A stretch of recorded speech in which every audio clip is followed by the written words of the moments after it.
TMC কে বলছি, BJP কে বলছি, আরো যে দল আছে, আমরা বিক্রি হতে রেডি আছি, কিন্তু কিনতে পারবেন তো?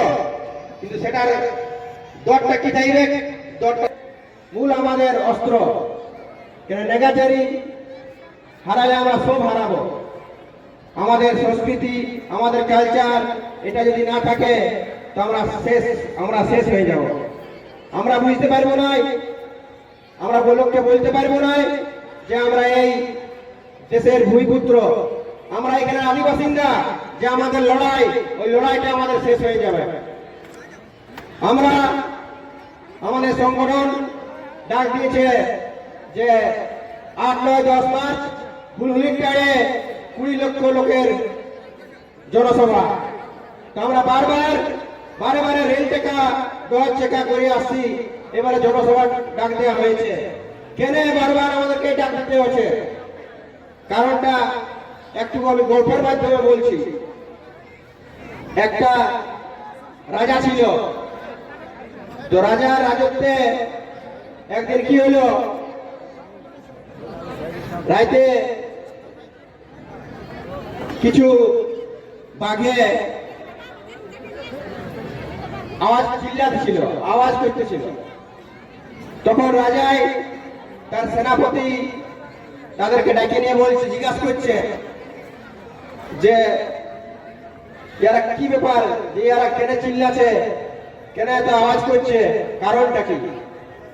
তখন ইয়াদের যে এত কিছু দিলি, সব ব্যবস্থা করে দিলি, তাও ইয়াদের আওয়াজ কেন করছে, এরা চিল্লাছে কেন? তখন সেনাপতি বলছে কি যে এরা চিল্লাছে, এরা গর্জন করছে, কারণটা হচ্ছে যে এরা আপনাকে অভিনন্দন জানাচ্ছে, আপনাকে ধন্যবাদ জানাচ্ছে যে আপনি এই ব্যবস্থা করে দিয়েছেন। মানে গোটাটাই ভুল বার্তা। তেমনি আমাদের এখানে যে নেতা মন্ত্রী আছে, কিছু চামচাগিরি করছে, আমরা যেটা বলছি তার উল্টা খবর বার্তা পৌঁছাচ্ছে। তা আমাদেরকে এটা সফল নিতে হবে। কোন চামচা বেচার সঙ্গে আর বসবো নাই। বসলে মমতা ব্যানার্জির সঙ্গে বসবো, নাহলে মোদীর সঙ্গে বসবো, নাহলে আর বসবো নাই। তো আমাদেরকে এইটা সিদ্ধান্ত নিতে হবে। আমাদের এই অবস্থা করে দিয়ে গেছে। কোন ইলেকশন হবে, কোন কিছু হবে, তখন বলবে যে আদিবাসী কর্মী সমাজ বিক্রি হয়ে গেল। আজ যুব কমিটি থেকে বলছি, যুব কমিটির সম্পাদক হয়ে দায়িত্ব নিয়ে বলছি, হ্যাঁ আমরা বিক্রি হতে রেডি আছি, আপনারা কিনতে পারবেন তো? টিএমসি কে বলছি, বিজেপি কে বলছি, আরো যে দল আছে, আমরা বিক্রি হতে রেডি আছি, কিন্তু কিনতে পারবেন তো?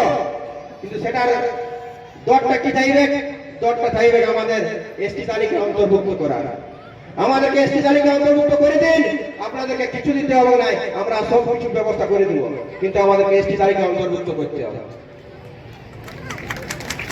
তো বন্ধুগণ, আমাদের হচ্ছে এই দল, আমরা টাকা পয়সায় আমরা বিক্রি হওয়ার জিনিস লই, আমাদেরকে এসটি তালিকা অন্তর্ভুক্ত করে দিন।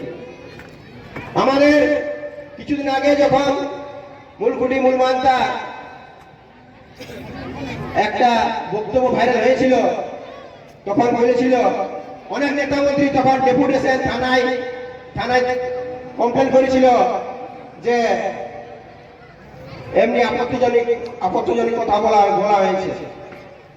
তো যে নেতাগুলো বলেছিল তাদের একটু লজ্জা লাগা দরকার। তোমরা ধর্ম পালন করো, ধর্মের নাম করে তো চুরি করে শেষ করে দিয়েছো, সমাজটাকে শেষ করে দিয়েছো, আর দেশটাকেও শেষ করে দিয়েছো। তো তোমাদের লজ্জা লাগা উচিত। তোমাদেরকে ইডি রেখেছে, আমাদের নেতা মন্ত্রীকে ইডি নাই ডাকে। তার বেশি কিছু না বলে আমার বক্তব্য এখানে শেষ করছি। জোহার, জয় গ্রাম, আদিবাসী কর্মী সমাজ জিন্দাবাদ।